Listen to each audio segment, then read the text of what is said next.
Добро утро! 9 минава и будилник продължава с мен Жана на Лайфстайл Вълна. Кого съм поканила днес на Сладки приказки? Тя е не просто уникална певица и композитор, тя е творец в пълния смисъл на тази дума. Ето така говорят за нея приятели, колеги, фенове. Прекрасна майка, отдадена на кариерата си, готова да посрещне поредното предизвикателство в живота си. Представям ви Десислава. Деси, здравей! Здравей. Благодаря ти, че стана рано. Надявам се да си добре, да те е напуснал онзи гаден грип, с когото се тормозите взаимно. Ами, малко по-добре съм наистина. И в принцип не обичам да ставам толкова рано, но... Знам, че е така. Благодаря ти. Само заради чаровната ти усмивка. О, благодаря ти. Твоята не е по-малко чаровна. Нека да започнем разговора си на професионална вълна, защото около теб в момента се случват страшно много неща, както винаги, разбира се. Искам да започнем с това заглавие, което може би след време ще бъде на челна страница на вестниците в съседна Русия. Може би новата поп-звезда на Русия ще бъдеш ти. Разбрах, че си подписала договор с една от най-големите компании на територията на Русия и по този повод снимаш нов клип към I Like. Че какво му е на стария? Ами не е съвсем така издържан. Не се получи точно по начина, по който искахме. Той се въртя цяло лято като хит номер 1 в класациите. Доста... Да, самата песен, да, но някакси клипа не се хареса толкова много. На мен ми се иска песента просто да стане популярна. Може би само това, като начало. Не, разбира се, ако се случи нещо повече, добре дошло е, но за сега наистина се надявам да се хареса толкова, колкото е в България. Ние бяхме обаче в бекстейджа по време на снимките. Ето виж какво нашата камера хваща. Как вие снимате новия клип на песничката I Like. Кажи ми какъв ще бъде сюжет. Виждам много млади момчета около теб, както винаги заобградено от красиви мъже. Ужас. Защо ужас? Сюжета е, може би трябваше режисьорката Таня Казакова да попитате. Ами аз искам да ти кажа, че ние я попитахме за нещо и ще видиш след малко какво ни сподели тя. Само кажи кога ще бъде готов този клип, кога ще излезе ли на територията на България, ние ще го видим. Да, разбира се, ще излезе, въпреки че не знам дали все още може да има интерес към тая песен, тъй като тя наистина още от април май месец я има и не знам доколко може да има интерес към нея, но всеки, който желая, все пак клипа ще бъде предоставен на музикалните телевизии, ако те желаят. До сега била ли си в Русия? Не, никога не съм била. В смисъл, била съм само на летището в Москва, когато заминавах за първи път в Америка. Интересно ли ти да отидеш там, да разгледаш Москва? Да, и съм сънувала, че съм в Москва. А кога това? Преди да подпишеш договора? Много отдавна, да. Не, много отдавна съм сънувала, че съм в Москва, но никога не съм била всъщност, освен на летището, което не се брои. Ето, отдава ти се шанса и нали знаеш, че нищо случайно няма. Щом си го сънувала, то ще се случи рано или късно. Абсолютно, да. Надявам се. Ти спомена режисьорката на клипа, с която работиш за първи път, нали така?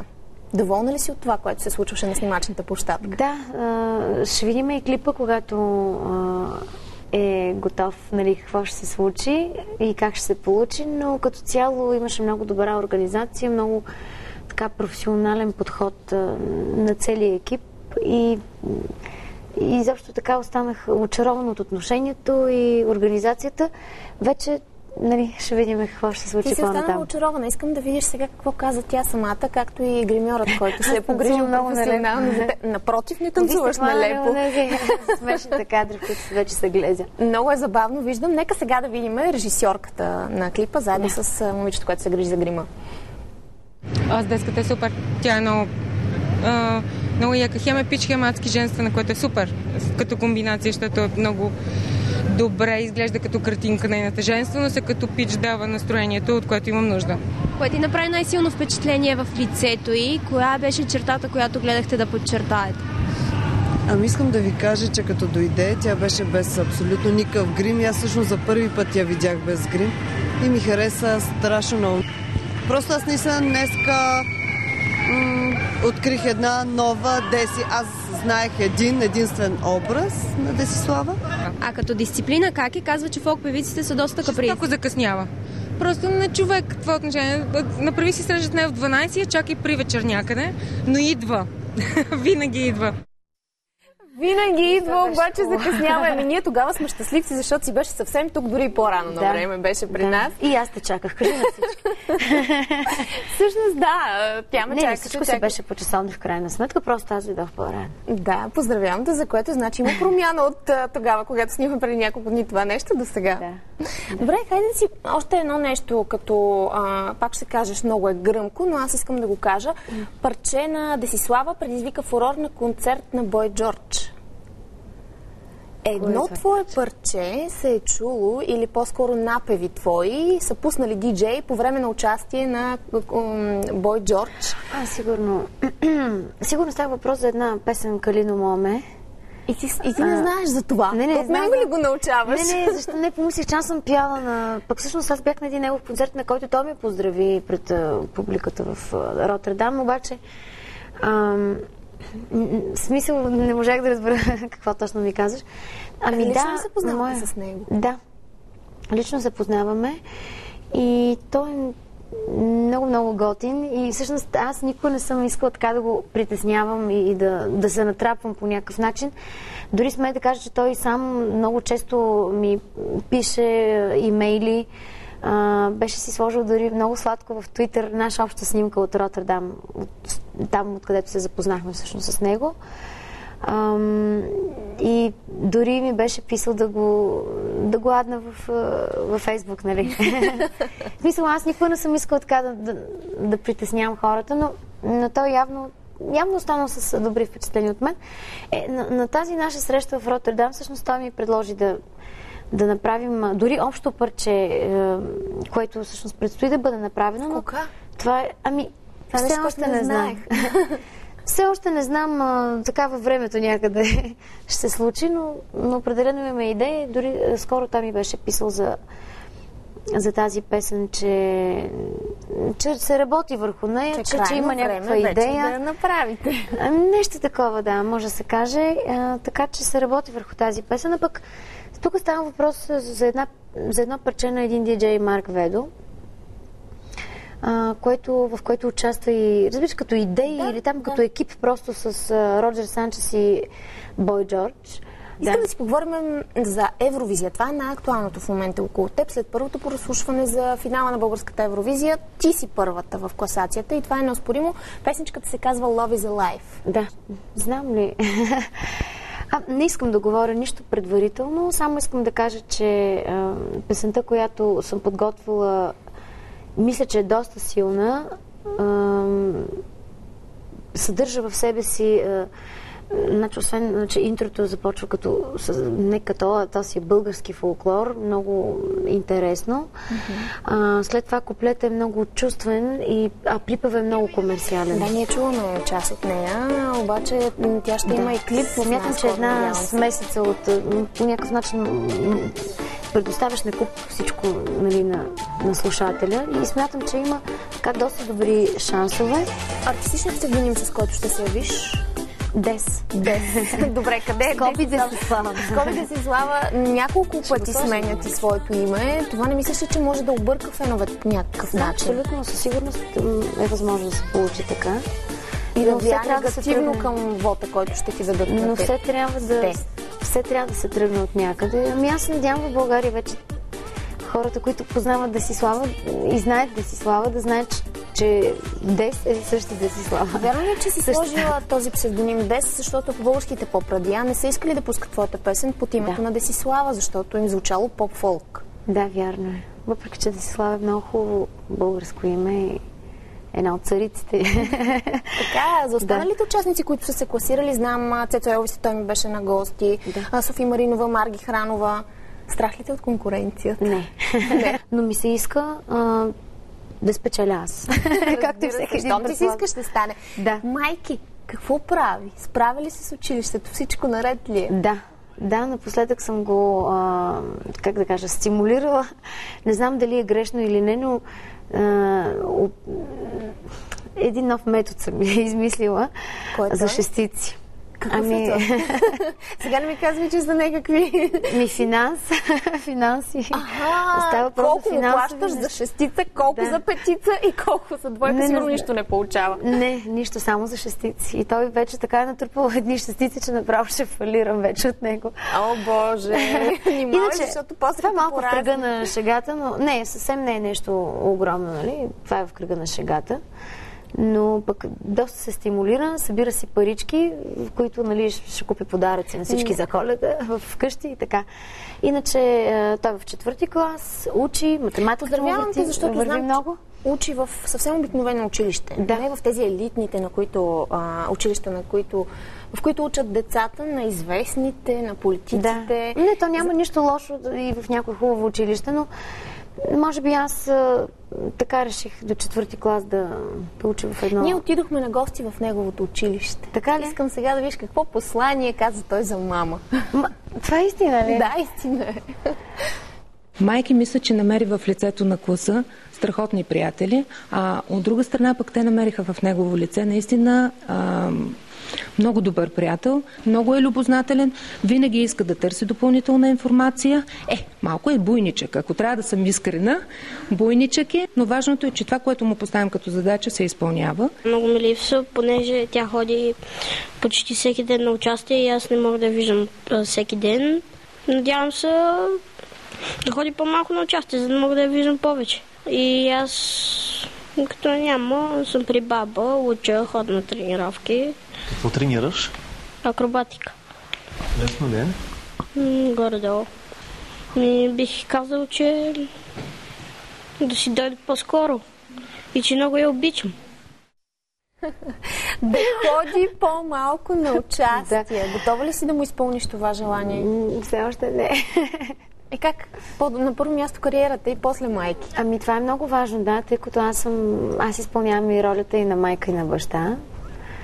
В нашето семейство. То е двучленно, нали? Не е тричленно. И точно заради това е много, много трудно мога да му го изпълня това желание, но все пак. Кои са хората от твоето семейство? Казваш, ние сме двучленно, но знам, че има и други хора, които да, разбира се. Семейството ми е по-голямо, разбира се, но аз тук визирах, нали... Да, мъжката част. Да, че тя липсва. Двете ми сестри, които обаче вече всяка една поема по свой път. Едната е със сериозен приятел и така по-рядко се прибира вкъщи. Другата ми сестра, тя пък е сгодена в Швейцария. И майка ми най-вече. Тя може би човека, който винаги ми помага. Брат ми също в чужбина работи от доста време. Така че малко сме разпръснати, винаги сме били така. Разпръснати, обаче искам да ти кажа, че аз успях, т.е. нашите репортери успяха да намерят и майка ти, и едната от сестричките ти. Ето какво ти казаха те. Аз се грижа за майки, чакам я и двамата с нетърпение да си дойде, да я видим, да я гуснем. Бих и казала да бъде много здрава, да бъде много силна, както до сега. Тя много ми помага в това аз също да бъда силна. Аз леко се поддавам понякога, но благодарение на нейните духовни книги, които чете, тя ми предава всичко. Аз се справям перфектно вече. Преди много така зле се чувствах, когато имам проблем, да речем, или нещо друго, но сега, когато изподеля, че имам проблем и тя казва: мамо, брой до 10 и се усмихни и всичко ще бъде окей. Тя е много борбена, много силен човек. Винаги благодарим на Бог за това, че е дал страхотен талант. Помага ми се взаимно. Тя на нас, ние на нея. Ние сме едно много задружно семейство, много се обичаме, много се подкрепяме. Желая и много успехи и всичко хубаво, което съществува, да се случи. Духовен човек ли си ти наистина до толкова, че да успяваш дори на майка ти да помогнеш с начина на мислене, който имаш? Не знам доколко съм духовна. Ето, виж сега сестра ти. Един човек, много мила, добра, красива, винаги ни е помагала и до ден днешен ни помага.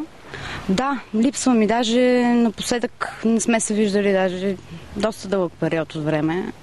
И така много се радвам, когато се видим, понеже винаги е за кратко. Деси, ти си една невероятна сестра и много те обичам. Сестра ми е много притеснителна и просто много и личи, че се притеснява. Направо беше много скована. Да, въпреки всичко беше готова да ти отправи тези послания. И за първи път ми каза Деси. Така ли? Ми казва Како, да. Точно по това разбрах, че е много притеснена. Добре, искам само да си поговорим за още онази част от семейството, която липсва. Мъжката. В момента. А други изненади, нали няма? Не бяха ли приятни тези? Не, много са приятни. От кого очакваш още изненада, като казах мъжката част? Каза мъжката част, да, и аз се притесних нещо да не сте издирвали някакви хора други. Не сме издирвали други хора, защото всъщност не знаем има ли в момента човек до теб. Няма ли? Защо го пазиш в толкова голяма тайна? Не е тайна, няма човек. Няма никаква тайна. Не се ли чувстваш малко или много? Всяка една жена има нужда от мъжка ласка, от човек, който да я подкрепя, да я носи на ръце, ако щеш. Така? Да се чувства принцеса. Да, разбира се. Да се чувства като кралицата на някой крал, нали? Да. Да, и аз го искам и винаги съм си мечтала да бъде така, но... Какъв трябва да е твой крал?